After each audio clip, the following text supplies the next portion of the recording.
Proverbs 1. The Proverbs of Solomon the son of David, king of Israel, to know wisdom and instruction, to perceive the words of understanding, to receive the instruction of wisdom, justice, and judgment, and equity, to give subtlety to the simple, to the young man knowledge and discretion. A wise man will hear, and will increase learning, and a man of understanding shall attain unto wise counsels, to understand a proverb, and the interpretation, the words of the wise, and their dark sayings. The fear of the Lord is the beginning of knowledge, but fools despise wisdom and instruction. My son, hear the instruction of thy father, and forsake not the law of thy mother, for they shall be an ornament of grace unto thy head, and chains about thy neck. My son, if sinners entice thee, consent thou not.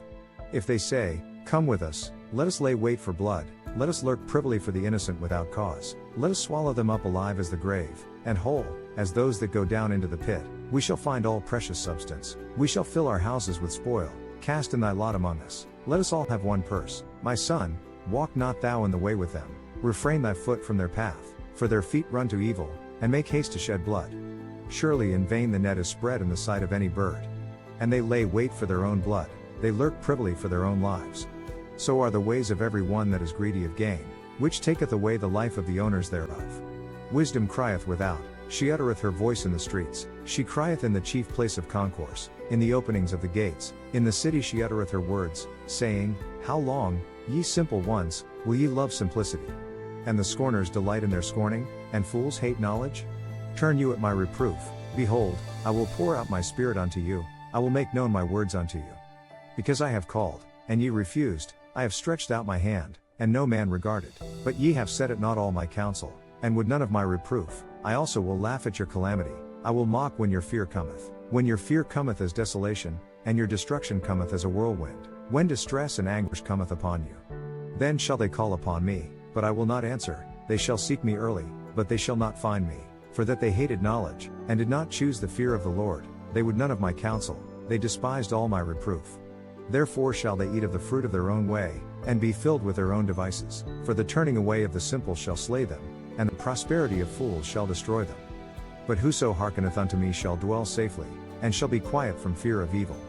Proverbs 1 opens the book of wisdom with a powerful invitation, choose wisdom, choose life. Written by Solomon, this chapter lays the foundation for how God desires his people to live, guided by understanding, discipline, and reverence for the Lord. It is not merely a chapter of advice, it is a roadmap for a stable, fruitful, and God-honoring life. At the heart of Proverbs 1 is this timeless truth: the fear of the Lord is the beginning of knowledge, Proverbs 1:7. This does not mean fear as terror, but reverence, honor, and deep respect for God. True wisdom does not begin with intelligence, education, or experience, it begins with acknowledging God as Lord. Without this foundation, knowledge becomes shallow, prideful, and often destructive. Wisdom has a purpose. The opening verses explain why Proverbs exists, to give wisdom, discipline, understanding, discretion, and good judgment, especially to the young and inexperienced. God cares about how we think, how we decide, and how we live. He wants us equipped to navigate life's complexities with clarity and integrity. Wisdom helps us avoid unnecessary pain and teaches us how to choose what is right, even when it is not easy. A loving warning against wrong influence. Proverbs 1 gives a strong warning about the danger of following sinful influences. It speaks directly to those who are tempted by peer pressure, greed, and quick gain. The message is clear: not every invitation is worth accepting. When sinners entice, God says, Consent thou not. The path of evil may promise reward, but it always ends in loss.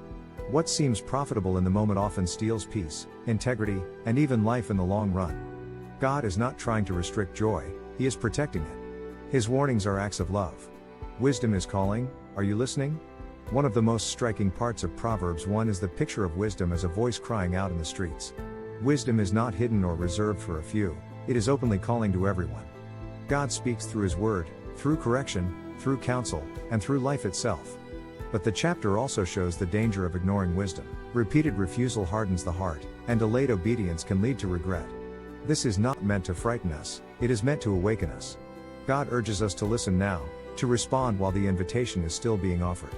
The promise of safety and peace. Proverbs 1 does not end in warning, it ends in hope. Whoso hearkeneth unto me shall dwell safely, and shall be quiet from fear of evil, Proverbs 1:33. This is God's promise to those who listen and obey. Wisdom brings peace. Obedience brings security. A life built on God's truth may not be free from challenges, but it will be anchored, guarded, and directed by God Himself. Proverbs 1 invites you to make a choice: wisdom or folly, obedience or regret, reverence or pride. God is calling you to a life of understanding, protection, and peace. If you listen to His voice, accept His correction, and walk in His ways, you will not only gain wisdom, you will gain life. Choose wisdom today. Choose God. And you will find that His way leads you safely, steadily, and confidently forward. If you were blessed by this message, join the family and subscribe to stay inspired with God's Word every day.